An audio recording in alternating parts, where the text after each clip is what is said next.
Bueno, hay un debilitamiento del relato de Milei. Su relato hasta ahora y su objetivo principal era el combate a la inflación. Bueno, la inflación está bajando respecto del máximo provocado con la devaluación, liberación de precios, y es muy probable que el dato que conozcamos de mayo sea menor, en torno del 5%, y eso va a ser mostrado como un éxito, pero claro, empieza a ralentizarse la baja de los precios y por lo tanto ya estaríamos en el promedio de la inflación del último tiempo del gobierno anterior. Pero también hay que decir que es una baja de precios con una fuerte caída del consumo, con una recesión deliberada. Ya estamos prácticamente en lo que podría llamarse una nueva pandemia. Acordémonos que el año de pandemia, el 2020, supuso una caída de casi 10% de la capacidad de producir bienes y servicios de la Argentina. Y el efecto inmediato son las cesantías, las suspensiones, el crecimiento del desempleo. Por lo tanto, la inflación podrá ser de un dígito, pero el desempleo próximamente podrá avanzar hacia dos dígitos. Y por lo tanto, las preocupaciones de la población van cambiando. Si hasta hace muy poco la principal preocupación era el costo de vida, la suba de los precios, la inflación, bueno, ahora el tema son los ingresos, la ausencia de ingresos, la falta de ingresos. El desempleo supone familias condenadas a no tener ingresos. Cuando no hay una política de recomposición de ingresos populares, salarios, jubilaciones, planes sociales.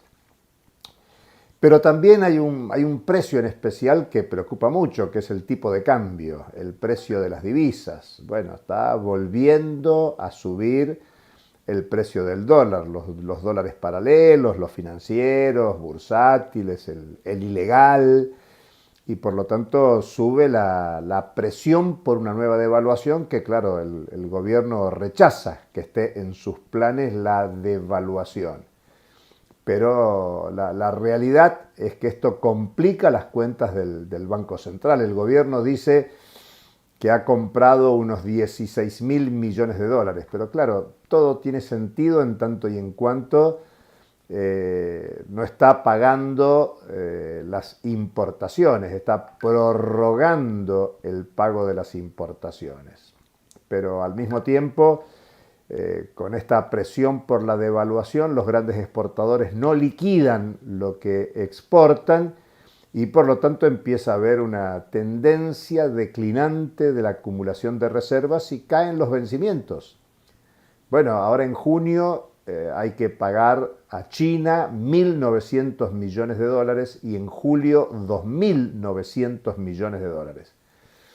También puede ser que China renueve, pero claro, con todo lo que el gobierno ha dicho y dice sobre China, sobre su gobierno, la adhesión y subordinación de Argentina a Estados Unidos, a Israel, a la política exterior estadounidense, hace que no sea el mejor momento para que China renueve. Son muchos los esfuerzos de la Argentina para renovar el swap con China. Prácticamente estamos hablando de 4.800 millones de dólares entre junio y julio.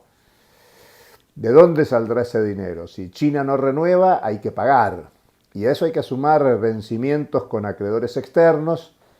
Los del Fondo Monetario Internacional en principio no preocuparían porque el fondo ha comprometido la reposición de esos fondos.